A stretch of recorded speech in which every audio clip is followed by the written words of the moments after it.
My name is Tom Griffith. I've been with CCTA for 3 years. Since my hire, 44 drivers have been offered a job at CCTA. I'm 731, they're up to 775. Of that group, 20 are already gone. The stresses drivers operate under are intense. We each carry 150 to 200 passengers a day. I counted 325 one day, or roughly 50,000 riders a year. We rise at 3:30 to 5:30 in the morning, and many of us don't get home until 7 or 8 at night. That's the 12.5-hour split shift. They wanted to raise it to 13.5. It's not going to happen. Sometimes that stretches even longer because of overtime that we take. We have virtually no family life during the week. While driving, we are challenged by an amazing array of passenger issues and driving conditions.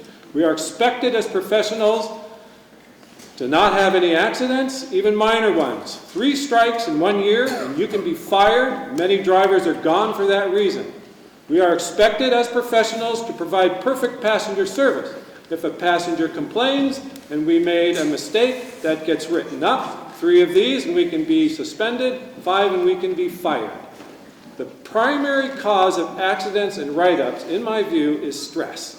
The schedules we have to maintain to stay on time and to make transfers often make no sense. Inadequate cushions are built into numerous runs that guarantee they will be late.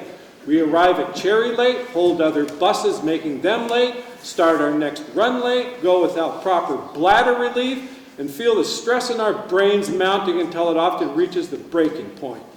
I know of several drivers that are gone because they cracked and either quit or got fired for a mistake. My personal experience at CCTA has been relatively favorable. In 3 years, I have had 2 customer complaints, and they were both disqualified by the videos.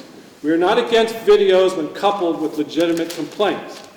Management has complimented me on my non-existent customer-related issues, as they should. 150,000 riders, 2 complaints.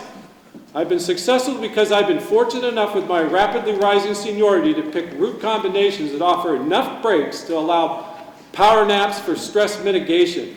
Other drivers are not so lucky. I can hear it in their voices. I've found that John in the planning department is receptive to small timing changes on specific runs. Thank you, John.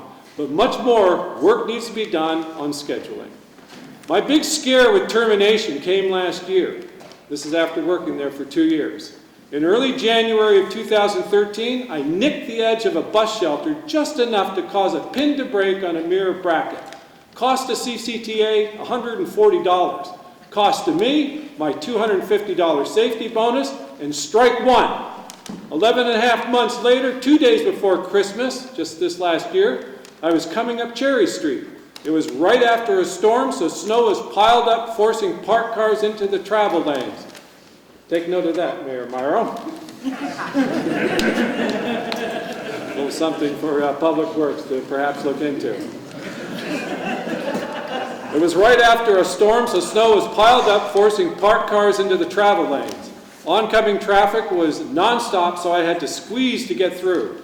My eye thought an oncoming car was going to hit me, so I jerked my wheel instinctively to the right, but I was so close to an SUV parked on a massive snowbank that my windshield clipped its mirror. The owner of the vehicle was very apologetic. The Burlington police did not issue me a citation as they could see what I was dealing with. As a matter of fact, the officer in charge said, "I don't know how you people do it." But at CCTA, it was strike number 2. I didn't realize that I could have been fired automatically over the next 2 weeks until I finally was called upstairs and it was confirmed that my second incident was chargeable. I already thought that the first mirror incident had gone away. When I was told how close I was to termination, I had the rest of the day and the next day to get through. I made it the first day, though I was a nervous wreck. The next day I came to do my morning shift and got through it okay, but my nerves ultimately won out, and at home for my midday break, I developed a headache and became nauseous. I called in sick for the first time in 3 years. Company policy induced. The thought of, after a 3-year flawless record of customer service relations, that I could lose my livelihood over a third broken mirror or a scratched panel was too much to bear. I'm sorry, CCTA, if I had a little incident that certainly was avoidable. Why not just bill me for it the next time it happens? This issue is partially addressed in the present negotiations, but still needs more work. That will be for another day. We're just trying to get through the one we have now. No driver should lose his job over something so minor as a broken mirror with all the stresses we are expected to perform under every day. This is just one of many working conditions that we are trying to address in these negotiations. Thank you.